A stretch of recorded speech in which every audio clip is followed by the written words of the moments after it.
Essa é provavelmente a HQ mais impressionante do Miles Morales até agora. Nossa história começa com uma cidade devastada, pós-apocalíptica, no que antes era conhecida como Nova York, décadas à frente. Pai e filho estão correndo, se esganhando em meio à natureza e concreto, no que costumava ser uma das pontes mais famosas dos Estados Unidos. Como se isso já não bastasse, até a água é escassa. Eles ficam encurralados por um monte de criaturas, cheias de dentes e olhares vidrados.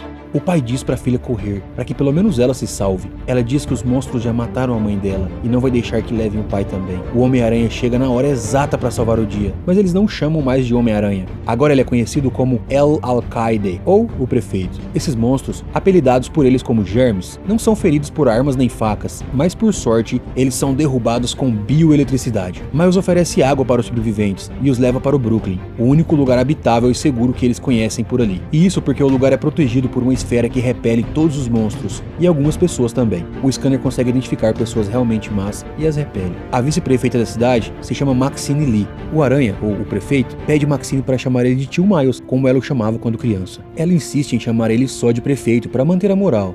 Tá bom. Eles veem pelas câmeras que os monstros estão se aproximando deles. Miles aponta para a estátua do Gank Lee, pai da Maxine, e diz que ele foi um herói. O cara deve ter sido bom mesmo, hein? Tem até um status dele. Eles reúnem um esquadrão para deter os monstros e humanos que estão se aproximando. Um dos soldados que vão com eles fica com muito medo, e ele encoraja o rapaz. De uma maneira não muito motivadora. Mas ele diz, vamos enfrentar algumas pessoas más, mas você quer viver, certo? E o rapaz, obviamente, responde que sim. Os moradores de Jersey, onde eles estão chegando para prestar socorro, ficam aliviados com a chegada da tropa. Ele mal chegou e um cara enorme com o traje do Capitão América, mas bem acabado na real. O nome dele é Capitão Último, e ele oferece para todos se renderem com a condição de serem prisioneiros. Miles está muito grilado do maníaco usar o traje do Capitão América e parte para cima virado no giraia. O Capitão Último, além de muito forte, é também muito rápido. Ele desvia dos golpes do Miles e ele acerta o Aranha, quer dizer, o prefeito, pelas costas. O vilão se gaba dizendo que encontrou um soro no laboratório antigo, mas não diz mais nada a respeito desse tal soro. Miles dá uma carga de veneno no Capitão Último, que acaba fugindo do nosso herói. Miles elogia o soldado que estava com medo. O cara tem bom coração, né? E é gentil com todos, inclusive até conhece a mãe do líder de Jersey, uma antiga amiga que se chama Kamala. Maxine fala sobre ela, dizendo, na minha opinião, vocês dois sempre foram feitos pro... Miles interrompe ela e muda de assunto. Eles levam brinquedos para as crianças do Brooklyn, que a Kamala separou para eles. Miles conversa com o pai da menina do começo da história, sabe? Ele conta sobre a sua vida e seus arrependimentos. Fala que nunca teve filhos, que sempre esteve muito ocupado e confuso, e não ter filhos é o maior arrependimento dele. Um mês se passa e eles têm uma emergência. O Capitão Último Tinha que ser, né? voltou e diz que veio coletar tributos pro exército da União América, o nome do exército dele. O cara tá diferente, com os olhos vidrados, igual dos germes. Miles põe a máscara do Aranha e intima o pilantra. O capitão diz que se fundiram com os germes e graças a isso, ele pode atravessar a esfera protetora do Brooklyn. Miles pede para se reunirem para proteger a cidade. A briga deles é realmente acirrada e Miles sofre vários golpes. Miles não se entrega e continua intimando o grandão pra porrada. O Brucutu diz que ele é mole pra se importar com as pessoas e Miles dá uma lição de moral nele enquanto dá uma lição na fuça dele. É a melhor piada que eu pensei pra cima.